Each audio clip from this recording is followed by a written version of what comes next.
Question number 10 के अंदर हमने x की वैल्यू बतानी है। यहाँ पे हमें एक एक्सप्रेशन दी गई है जिसके अंदर प्लस ऑपरेटर भी है, मॉडुलस भी और माइनस भी है। तो हमने देखना है कि सबसे ज़्यादा पावर किसकी होती है। सबसे ज़्यादा पावर होती है मॉडुलस ऑपरेटर की। तो हम पहले इस पोर्शन को सोल्व करेंगे, यानी कि 2 मॉडुलस 3 करेंगे। हमें पता है कि जब पहली वैल्यू छोटी हो और दूसरी वैल्यू बड़ी हो तो मॉडुलस ऑपरेटर का आंसर पहली वैल्यू आती है, यानी कि छोटी वैल्यू आती है। पहली वैल्यू हमारे पास छोटी है तो आंसर के अंदर हमारे पास छोटी वैल्यू ही आएगी, यानी कि 2 आएगा आंसर के अंदर।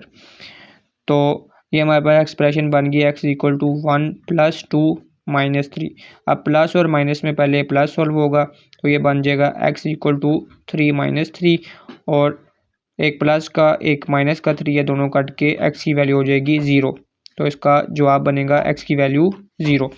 टाइप कास्टिंग के बारे में पूछा गया है। टाइप कास्टिंग का मतलब है एक डाटा टाइप को किसी दूसरी डाटा टाइप में कन्वर्ट कर देना टाइप कास्टिंग कहलाता है। ठीक है। अब टाइप कास्टिंग के हमारे पास 2 टाइप्स हैं। एक होती है इम्प्लिसिट टाइप कास्टिंग, इम्प्लिसिट, और एक होती है explicit type casting, explicit type casting. Implicit type casting automatically compiler कर देता है।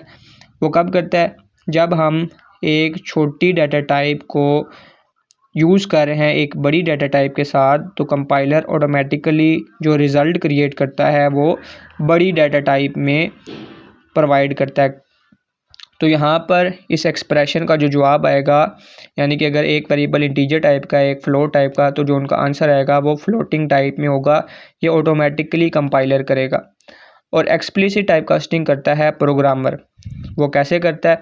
फॉर एग्जांपल मेरे पास एक वैल्यू है 3.1415, ये इशारिया में वैल्यू है।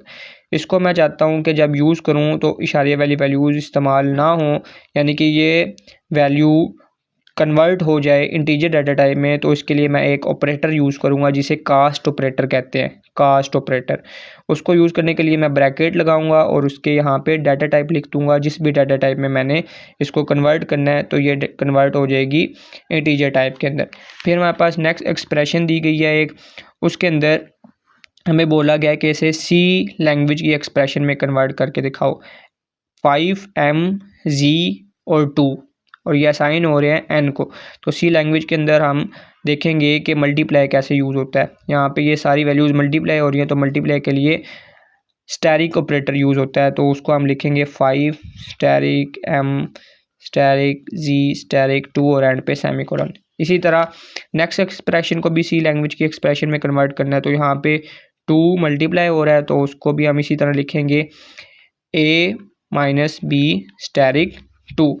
फिर हमारे पास क्वेश्चन नंबर 14 के अंदर एक एक्सप्रेशन दी गई है जो कि है s = VIT + 1/2 AT का स्क्वायर। तो इसको भी सी लैंग्वेज में कन्वर्ट करना है। तो हम लिखेंगे VI स्टैरिक T प्लस हमारे पास 1/2 की जगह हम लिख सकते हैं 0.5। फिर यहाँ पे मल्टीप्लाई हो रहा है, मल्टीप्लाई A, फिर मल्टीप्लाई हो रहा है T, 2 टाइम्स मल्टीप्लाई हो रहा है, यानी T का स्क्वायर। तो हम इसे 2 बार ऐसे लिख लेंगे।